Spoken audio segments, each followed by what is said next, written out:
का घर छीन लिए, विधायक ले लिए, आप मुकेश सहनी का सुरक्षा ले लिए। आप क्या चाहते हैं? हम मर जाएं? हम अपने जात के अधिकार की लड़ाई लड़ रहे हैं तो हम कोई गुनाह कर रहे हैं? आप पिछले 10 साल से आप देख रहे हैं कि हम कितना मेहनत कर रहे हैं अपने लोगों के लिए। तो ये सारी चीजें हैं। आप बताइए, आप आके झूठ बोल के चले जाते हैं कि हमारा मंडल आयोग का जो सिफारिश था वो लागू नहीं किया कांग्रेस। अरे कांग्रेस ने 2 सिफारिश लागू किया। 40 का 40 करता तो निश्चित तौर पर आज भी कांग्रेस रहता। का घर छीन लिए, विधायक ले लिए, आप मुकेश सहनी का सुरक्षा ले लिए। आप क्या चाहते हैं? हम मर जाएं? हम अपने जात के अधिकार की लड़ाई लड़ रहे हैं तो हम कोई गुनाह कर रहे हैं? आप पिछले 10 साल से आप देख रहे हैं कि हम कितना मेहनत कर रहे हैं अपने लोगों के लिए। तो ये सारे चीजें हैं। आप बताइए, आप आके झूठ बोल के चले जाते हैं कि हमारा मंडल आयोग का जो सिफारिश था वो लागू नहीं किया कांग्रेस। अरे कांग्रेस ने 2 सिफारिश लागू किया। 40 का 40 करता तो निश्चित तौर पर आज भी कांग्रेस रहता। उन्होंने नहीं किया इसलिए वो आज सत्ता में नहीं है। लेकिन आप भी लंबे समय से, स्वर्गीय अटल बिहारी वाजपेयी जी ने 7 साल सत्ता में रहा, आप 10 साल से हैं, 17 साल हो गया, 93 से लेकर अभी 31 साल में 17 साल आपके पास समय मिला है। आपने बाकी सिफारिश को क्यों नहीं लागू किया? उसमें 40 सिफारिश में से 37वां सिफारिश में निषाद मल्ला को भी है कि आरक्षण देना है, नहीं दिए तो क्या कहेंगे? अभी हमें आश्चर्य होता है। देखिए अभी बताइए मेरे को, देश का प्रधानमंत्री इतना भाषण देने के लिए आते हैं। बताइए मेरे को, 10 साल में बिहार में एक रोज के लिए भी आया? रात्रि विश्राम किए होंगे? बिहार में क्या दिक्कत है, क्या समस्या है, यहाँ के मुख्यमंत्री से बैठकर कभी चर्चा किए? अगर भारत के प्रधानमंत्री जी बिहार के लोगों से अगर हितैषी होता तो बिहार में आते, रुकते एक रात, यहाँ के लोग के बारे में बात करते। 40 में से 39 सीट उनको जिता के दिया। एक बार भी बिहार के बारे में सोचे? आप बताइए कि अगर वो जनता की बात मानता, आप लोगों को मानता, तो आपके साथ एक और प्रेस कॉन्फ्रेंस करता।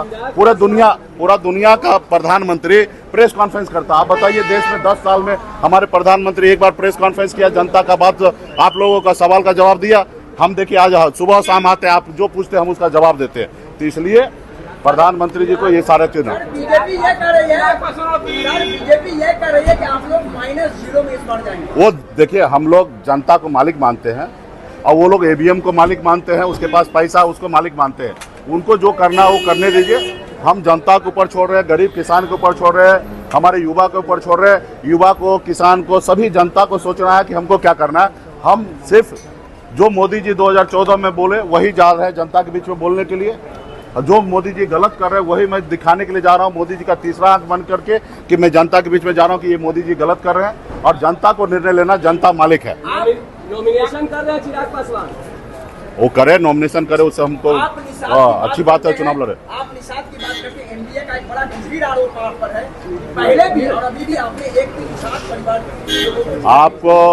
आप हमको पता चल गया, बीजेपी के ऑफिस आए हैं और पूरा बीजेपी के एजेंडा पे बात कर रहे हैं, उसका भी जवाब दे देता हूँ। 2020 में हमने 11 सीट पर लड़ा, 4 निषाद को चुनाव लड़ाया और चारों चुनाव निषाद जो है हार गए, इसलिए कि उनके पास संसाधन नहीं होता। अंतिम समय में टिकट देने के बाद वो तैयारी नहीं हो पाता। आपको इस बार भी पता होगा कि 3 सीट हमको मिला। अंतिम आवर में हम इंडिया गठबंधन में आए, 3 में 1 सुरक्षित है, वहाँ लड़ ही नहीं सकते। 2 जगह ऐसा सीट था जहाँ पे हमको वहाँ पे जीतने के लिए लड़ाई लड़ना है, फॉर्मेलिटी निभाने के लिए लड़ाई नहीं लड़ना है। भाजपा ने भी एक भी कुशवाहा को टिकट नहीं दिया। तो हम फॉर्मेलिटी निभाने के लिए चुनाव नहीं लड़ते, जीतने के लिए लड़ते। और हमने क्या बनिया समुदाय को टिकट दिया तो बीजेपी को तकलीफ है क्या? हमने कुशवाहा समाज को टिकट दिया तो तकलीफ है क्या? हम पार्टी को जिताने के लिए चुनाव लड़ रहे हैं, फॉर्मेलिटी निभाने के लिए नहीं लड़ रहे। हम तो खुद भी चुनाव नहीं लड़े, तो इसका ये मतलब थोड़े कि चुनाव ही लड़ना है।